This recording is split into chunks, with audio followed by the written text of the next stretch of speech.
தற்போதைய அண்மை செய்தி. விமானப்படை விமானங்கள் மூலம் பாகிஸ்தான் மீது பதில் தாக்குதல் நடத்தப்பட்டுள்ளதாக விமானப்படை விங் கமாண்டர் வியோமிகா சிங் தெரிவித்திருக்கிறார். அண்மை தகவலாக பார்த்து வருகிறோம்.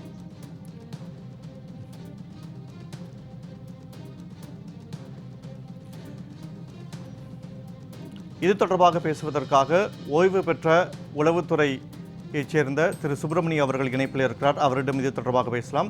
சார் வணக்கம் சார். தற்போது இந்திய விமானப்படை மூலமாக பாகிஸ்தானுக்குள்ளாக தாக்குதல் நடத்தப்பட்டிருப்பதாக விங் கமாண்டர் வியோமிகா சிங் அவர்கள் தெரிவித்திருக்கிறார். இது நீங்க எப்படி பாக்குறீங்க? உங்களுடைய முதல் கட்ட பார்வை.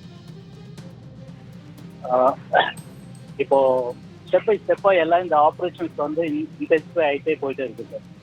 நேற்று நம்மளோட சிவிலியன் ரெசிஸ்டன்ஸ் மேல பாகிஸ்தானோட அட்டாக் இருந்துச்சு.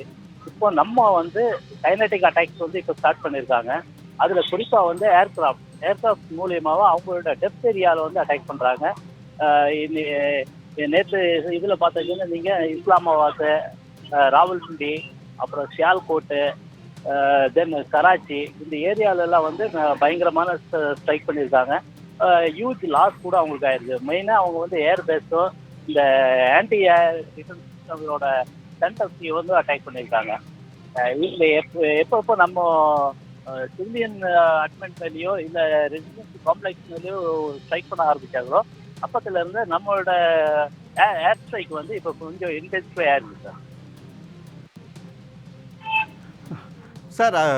பாகிஸ்தானை பொறுத்த வரைக்கும் வந்து பொதுமக்களை குறிவைத்து அவர்கள் தாக்குதல் நடத்தி வந்தாலும் இந்தியா தற்போது பதில் தாக்குதலை துவங்கி இருக்கக்கூடிய நிலையில் அவர்கள் வந்து விமானப்படை தளங்கள், இராணுவ முகாம்களை மட்டுமே குறிவைத்து வந்து இந்த தாக்குதலை அவர்கள் நடத்தி வருகிறார்கள் இந்திய விமானப்படை. ஸோ இது வந்து இதை நீங்க எப்படி பார்க்குறீங்க சார்? கண்டிப்பா சார். இப்போ ஆக்சுவலாக பார்த்துச்சுன்னா நம்ம இந்தியா வந்து என்னைக்குமே நம்ம ஃபர்ஸ்ட் ஸ்ட்ரைக் வந்து நம்ம பண்ணவே இல்லை. இப்பவும் கூட நம்ம எந்த இடத்துலையும் அவங்க பப்ளிக் வந்து ஒரு இக்கட்டான நிலைமை வர மாதிரி எந்த சுச்சுவேஷனும் கிரியேட் பண்ணிச்சுன்னா நம்மளோட டார்கெட் டெரரிஸ்ட் பேக் பண்ற அவங்களோட பாகிஸ்தான் ஆர்மியோட சப்சிடி இன்ஸ்டாலேஷன்ஸ், ஏர்ஃபோர்ஸா இருக்கட்டும், இல்லை அவங்களோட ஏர் டிஃபென்ஸா இருக்கட்டும், இல்லை நேவியா இருக்கட்டும், இது எல்லாமே நம்ம வந்து இப்போ டார்கெட் பண்ணுவோம். அடுத்தது வந்து அவங்களோட டிஃபென்ஸ் இன்ஸ்டாலேஷனாகவும் இருக்கலாம். மேபி அவங்களோட ரிசர்ச் இன்ஸ்டாலேஷனா இருக்கலாம், இல்லை வேற அவங்களோட நியூக்ளியர் பவர் ஜென்ரேஷனா இருக்கலாம். இது வந்து ஃபேஸ் வைஸா இப்போ ஒவ்வொன்றா வந்து பண்ணிட்டு இருக்காங்க. அதனால நம்மளோட லாங் ரேஞ்ச் மிசைல்ஸ் வந்து இனி யூஸ் பண்றதுக்கு தயங்க மாட்டாங்க. ஏன்னா அவங்க வந்து நேற்று நைட்ல 3-10 மிசைல்ஸ் வந்து யூஸ் பண்ணி டெல்லியை டார்கெட் பண்ணாங்க. ஆனா அது இடையிலேயே ஹரியானா சித்தா என்ற மாவட்டத்திலேயே இடைமறிக்கப்பட்டு நியூட்ரலைஸ் பண்ணப்பட்டது. அதோட டெப்ரிஸ் எல்லாம் வந்து இன்னைக்கு எல்லாமே கலெக்ட் பண்ணியிருக்காங்க.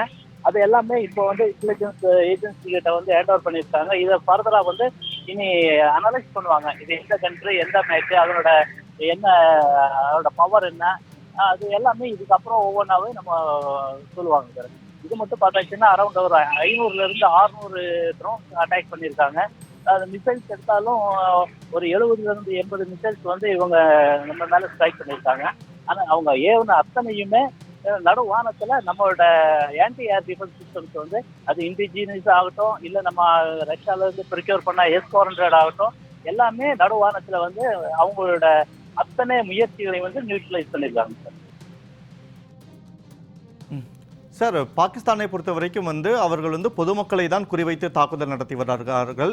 தற்போது இந்த ஆபரேஷன் சிந்தூரை தாண்டி வந்து இந்தியாவுடைய வந்து பதில் தாக்குதல் வந்து ஒரு தீவிரத்தை ஏற்படுத்துமா, இல்லை தீவிரமாக மாறக்கூடுமா? இல்ல சார், இப்போ இந்தியாவை பார்த்தாச்சுன்னா இது நம்ம எந்த ஒரு ஸ்டெப்ஸ் எடுக்கிற முன்னாடியே நம்ம கான்ஸ்டியூஸாவே மூவ் பண்ணுவோம். இப்போ வேர்ல்டு கம்யூனிட்டிக்கு வந்து தெரியணும் இப்போ பாகிஸ்தான் வந்து யார் அட்டாக் பண்றாங்க, எது மேல அட்டாக் பண்றாங்க, இது வேர்ல்டு கம்யூனிட்டி. இப்போ வந்து முதல்ல பழைய காலத்து மாதிரி இல்லை, 2 நாட்டுக்கு போர் நடந்தேன்னா யாருக்குமே தெரியாம இருக்கிறதில்ல. இன்னைக்கு அங்க நடக்கிற ஈவெண்ட் கவர்மெண்ட் ஆஃபீஸர்ஸ்க்கு தெரியுமே இல்லையா, சோசியல் மீடியா த்ரூ வந்து ஆல் ஓவர் வேர்ல்டுக்கு வந்து பரவிடுது. அதனால அவங்க வந்து ஃபர்ஸ்ட் வந்து இவங்களை எல்லாமே வேர்ல்டு கம்யூனிட்டி வந்து அவங்களுக்கு தெரியட்டும்னு பார்த்துட்டு இருக்காங்க.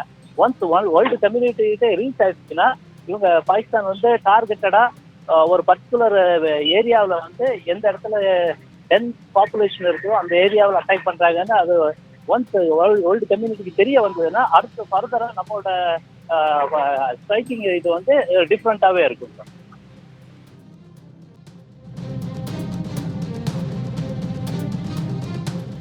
சரி, இப்போ பாகிஸ்தான் தரப்பில் என்ன சொல்லப்படுகிறது என்றால், தங்களுடைய பொறுமையை இழந்துதான் அவர்கள் இந்தியா மீது தாக்குதலை அவர்கள் தொடங்கி இருப்பதாகவும், ஒருவேளை இந்தியா இந்த தாக்குதலை நிறுத்தினால் அது தொடர்பாக நாங்கள் பரிசீலிப்போம் அப்படின்னு ஒரு தகவல் பாகிஸ்தான் தரப்பிலிருந்து தெரிவிக்கப்பட்டிருக்கிறதா ஒரு தகவல் வெளியாகி இருக்கிறது. இதை நீங்க எப்படி பாக்குறீங்க?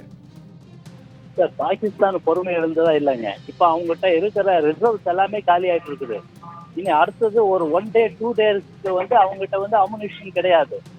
இப்ப அந்த காலகட்டத்துல அது கடைசி டைம்ல உலகத்துக்கு வெளிச்சத்துக்கு வர்றதுக்கு முன்னாடி அவங்க ப்ரிவென்ஷன் ஸ்டெப்ஸ் எடுக்கிறாங்க.